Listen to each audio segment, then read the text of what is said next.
রাইয়াবাড়ি ADC village. এখানে মধ্য রাইয়াবাড়ির মুসলিম পাড়া 17টা পরিবারের বসবাস এখানে এবং প্রায় 100 জনের উপরে নারী পুরুষ শিশু এখানে আছেন। এই পরিবারগুলো এরা বিগত প্রায় 4 পুরুষ ধরে ত্রিপুরাজ্যের বাসিন্দা। ত্রিপুরাজ্যে সেই মহারাজাদের আমলে এখানে যখন আমাদের যে ট্রাইবেল অংশের মানুষরা হাল চাষ ইত্যাদি করতেন না, ওই সময়েতে ত্রিপুরাজ্যে যে খাদ্যশস্য উৎপাদন বাড়ানোর জন্য তৎকালীন যে অবিভক্ত বাংলা, এখনকার যে বাংলাদেশ বা ব্রিটিশ ভারত থেকে অনেক পরিবার আনে এবং এদের বেশিরভাগই হলো মুসলমান সম্প্রদায়ের। সেই সময় থেকে আমাদের এই মুসলমান ভাই বোনেরা আমাদের এই দেশের নাগরিক, এই ত্রিপুরাজ্যের নাগরিক রাজার আমল থেকে এই রায়বাড়ি বা এই যে আরও বিভিন্ন জায়গাতে এদের বসবাস। তো এখানে এদের বাড়ি একটু দূরে ছিল, যে 2000 এই ইয়েতে 1998, 99 এই সমস্ত সময়েতে এখানে কিছু সাম্প্রদায়িক গোলযোগ হয়। ওই সময়তে তারা এখানে এসে এই জায়গাগুলিতে বসেন এবং জয়েন্ট ফরেস্ট ম্যানেজমেন্ট কমিটি গঠন করার মধ্য দিয়ে তারা এখানে আছেন। সুন্দর আবার বাগান গড়া তুলছেন, এখানে সরকার রাস্তা গড়া দিছে, বাড়ি তৈরি হয়েছে, পাশে অঙ্গনওয়াড়ি আছে, রেশন কার্ডের নাম আছে।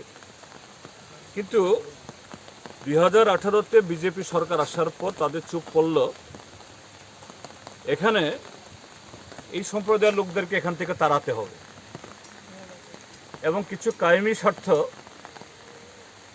তাদের জন্য জায়গা দখল করতে হবে। 2019-এ প্রথম অভিযোগ, তোমরা ফরেস্টের জায়গাতে অবৈধভাবে আছো। এখন এর উপরে হয়ে গেল এখন নাকি কিছু লোকের জয়েন্ট ফরেস্ট এই ফরেস্ট রাইট অ্যাক্টে তাদেরকে পাট্টা দেওয়া হলো। এটা পরিষ্কার যে কিল্লা বাগমার যে বিধায়ক রামপদ জমাতিয়ার যে RSS বিশ্ব হিন্দু পরিষদ, এদের যে চক্রান্ত সংখ্যালঘুর বিরুদ্ধে সারা দেশের মধ্যে হচ্ছে, তারই অঙ্গ হলো এখানে এই ঘটনাগুলি করা।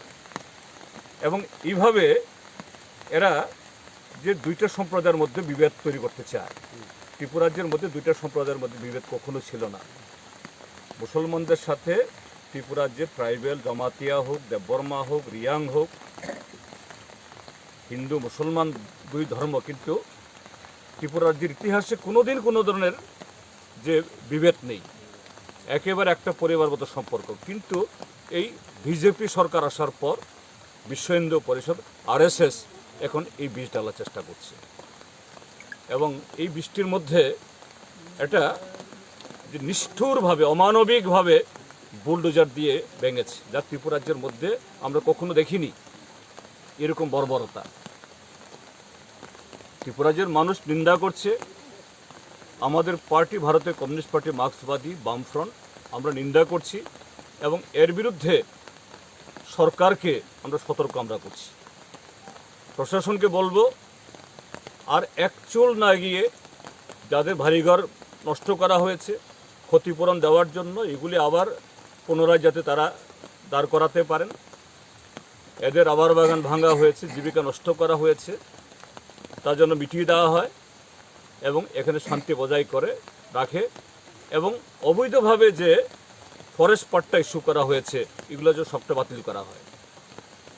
এটা কোনো অবস্থাতেই, কোনো আইনেই এই পাট্টা দেওয়া যায় না, কারণ এখানে তাদের বসবাসই নেই। আমি শুনলাম যারা এখানে পাট্টা পেয়েছেন এদের বাড়ি এখান থেকে 3-4 কিলোমিটার দূরে।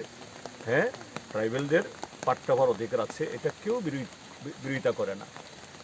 একটা সময়েতে এখানকার হিন্দু মুসলমান সব অংশের মানুষ একসাথে JFMC করেছেন তারা, আর এখন এদের মধ্যে বিভেদ লাগাচ্ছেন। এটা যে বিজেপি আরএসএস যে ভারতবর্ষকে ভাগ করতে চায়, ত্রিপুরাকেও এইভাবে এখানকার শান্তি সম্প্রীতি বিনষ্ট করতে চায়, তারই একটা অঙ্গ।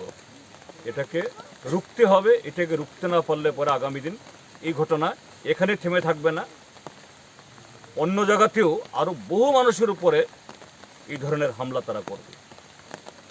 কাজেই আমরা আজকে তথ্য করে যাচ্ছি।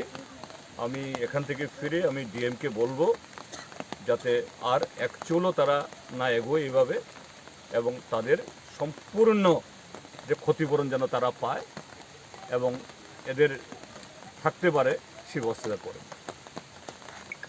ঠিক আছে, আসি কেমন।